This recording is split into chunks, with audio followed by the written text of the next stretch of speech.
On this episode of Carnage, we're getting Dad's ute ready to race. Okay, Dad.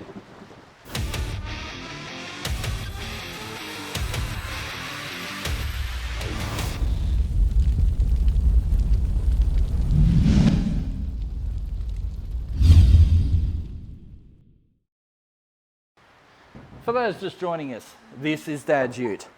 So Dad passed away about 10 years ago, the cancer. He left me this ute. It had a slant 6 in it, 3 on the tree manual, and you know, it was a good sort of stock driver. We always talked about doing a V8 conversion into it, and I did do a big block swap into it for a little while. Like it had a 361 cube, big block Dodge motor in there, but it was really tight and just nothing seemed to, like it was a nightmare to change spark plugs on and stuff like that. It just was not a very friendly car to work on. So while it was cool to lift the bonnet and shows, say, hey, big block, yeah, it just, like I said, it wasn't working for me. And I had a 318 sitting around for a while, and I managed to get hold of some Edelbrock gear. Edelbrock sent me some heads and intake, carby, all the gear. So we built up a nice, strong little 318 package. And well, what's it making? It's making 260 horsepower at the tyres right now out of a 318. That's not too bad. And we kind of had to cut the Dino Session short. So I'm hoping that maybe we can go back to the Dyno and get a little bit more out of it. But we're going to race it soon. We're going to take it to the Mopar Nationals at Heathcote Park Raceway. It's only in a couple of weeks. And I want to take the ute out for a bit of a run. But to do that, I've kind of got to put a tail shaft loop in it. Don't have to, but just for my own personal safety and well-being, I think tail shaft loop would be a good idea. And I want to do a little bit more tuning on it and just a little bit more tidy up before I take it out in public. It won't be registered, so I'm going to have to tow it to the show. But I guess, you know, we'll have it there. We'll make some passes. We'll finally get to see what Dad's ute can run with this little 318 package we put together. So let's get into the live action, as they say.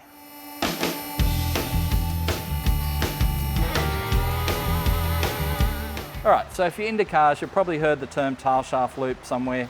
And basically it's a loop that goes around your tail shaft to contain it in the event of an emergency, like a drive shaft failure or, you know, front uni failure or something like that.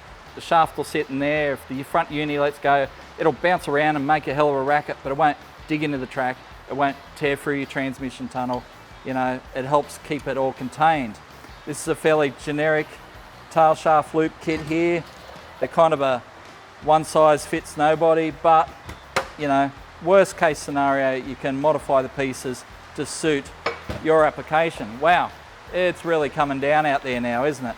So it's just a black oxide kit, no shiny metal, and we'll do a dummy assemble of our tail shaft loop and set it up in there and see where it fits best. Wow.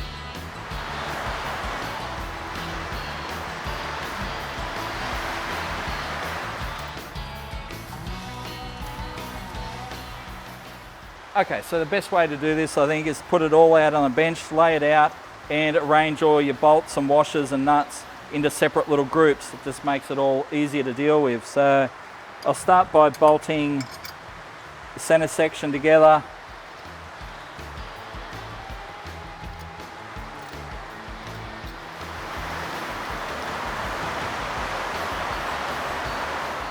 So they recommend mounting your tail shaft loop within 6 inches of the front uni. So I've put it up in there, and basically, like I said, these things are one size fits nobody, and I'm gonna have to do some cutting just to get it up there and sitting flush with the floor. So time to break out some Hare and Forbes tools.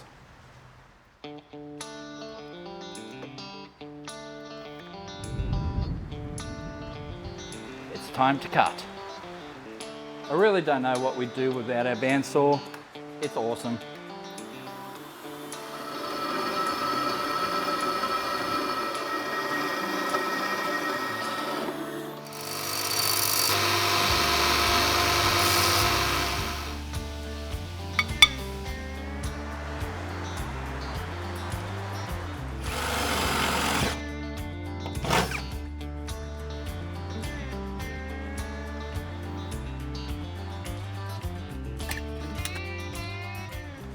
So we've come to the realisation that we're going to have to pull the seat out. It's just no other way of doing it. The tail shaft loop and where the bolts have to come through are directly under the seat.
So, after much cursing and swearing and sweating, because it is humid as hell in here, we have a tail shaft loop. So, if the front uni lets go, we're protected. We already know what a rear uni letting go looks like. It wasn't much fun. A front would be a whole lot worse. So, yeah, that's one item checked off the list. I think we'll move on to the rest of the list Monday, because it's Friday Arvo and I really need a beer.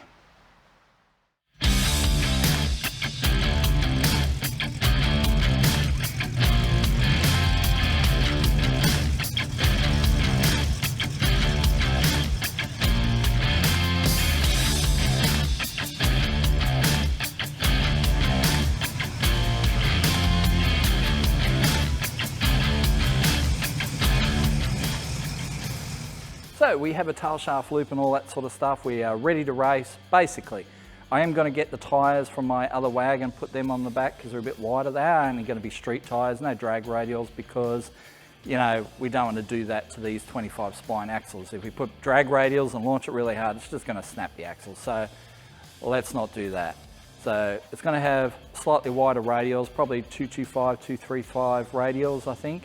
And I raced my wagon with those up at Willowbank a couple of years ago, and it was pretty good. It was fine. But we're going to do one final dyno check. We did have to sort of our dyno session last time, got cut short. I've done some playing around with the timing. I'd like to know what that's done to the car. So we're going to check that now. And no carby changes. I think the carby is right. I think we've got our fuel ratios right. I think that's all good. Purely timing. We're going to sort that out, make sure it's ready, and hopefully run some pretty decent numbers on the weekend. But dyno session first.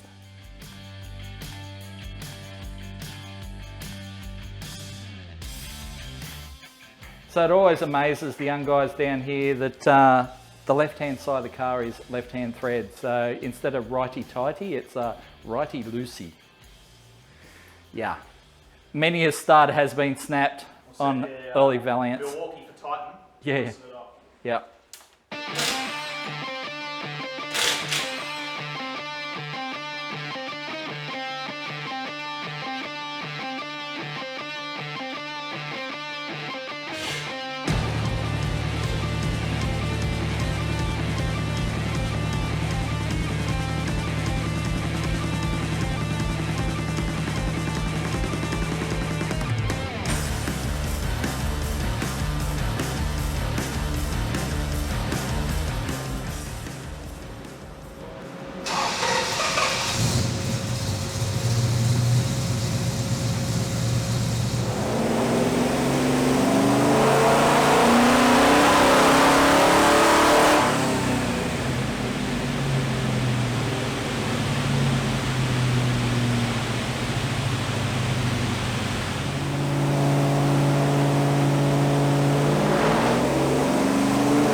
pressure gauge line just let go.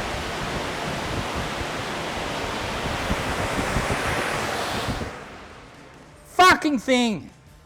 It's fucking car.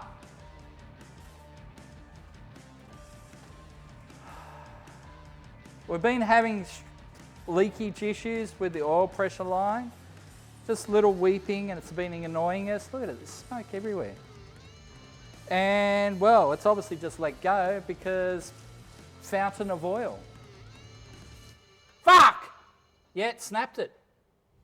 It has snapped it off. Fucking line's broken.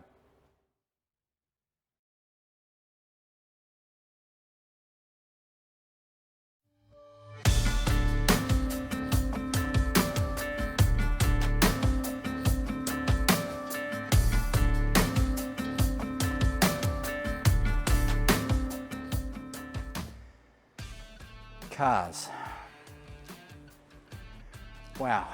All right, so it has snapped the copper gauge line where it goes down, like there's like a solder joint or whatever where the ferrule meets the copper line. It has snapped there. Why? I don't know. But now we've got oil everywhere. And I promised Zane it was not going to be any trouble. I'm like, it's totally fine, the car's fine, it's not going to be any trouble at all. And it does this, first run. So, you know. Sorry, Zane. Yeah. So anyway, what we're going to have to do is pull it off the dyno, take it up the workshop, put another line in there. Oh, the phone's going. Put a line in there. Come back tomorrow, maybe. We'll see. Bugger off. Anyway, we'll be back tomorrow, maybe, if Zane ever has us back, because there's like 2 litres of oil on the ground. Anyway, all right, let's get it off the dyno. Fucking hell.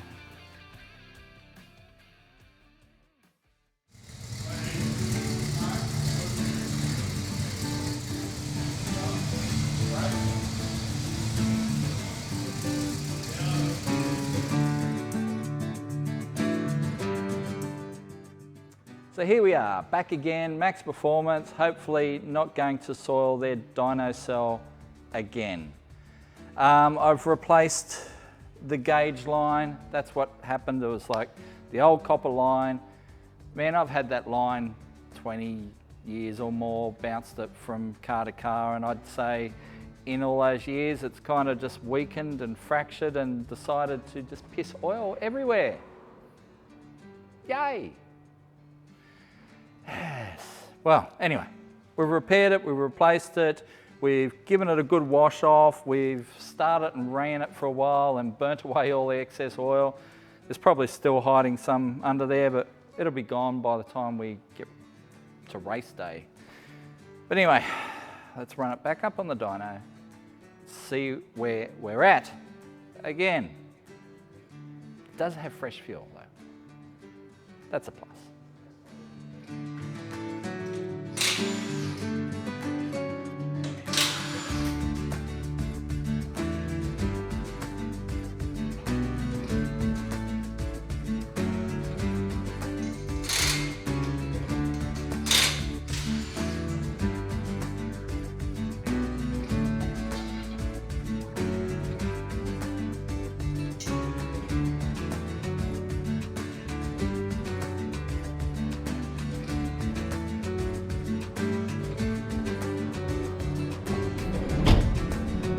Nervous.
Alrighty, so we haven't oiled down the dyno. That's a good thing. And we've made the most power it's ever seen, which is what, 268 rear wheel horsepower, 200 kilowatts right on the nose, which is awesome. So I think we're ready to head to the track. You're not gonna see that this episode though. Basically I gotta do some cleanup, get it ready. Today's Thursday, tomorrow I'm loading it on a trailer for Saturday morning to race it. Yeah. It's all happening, and you'll see this video on the Monday, so we'll have already raced. But anyway, you'll see all that on future episodes of Carnage.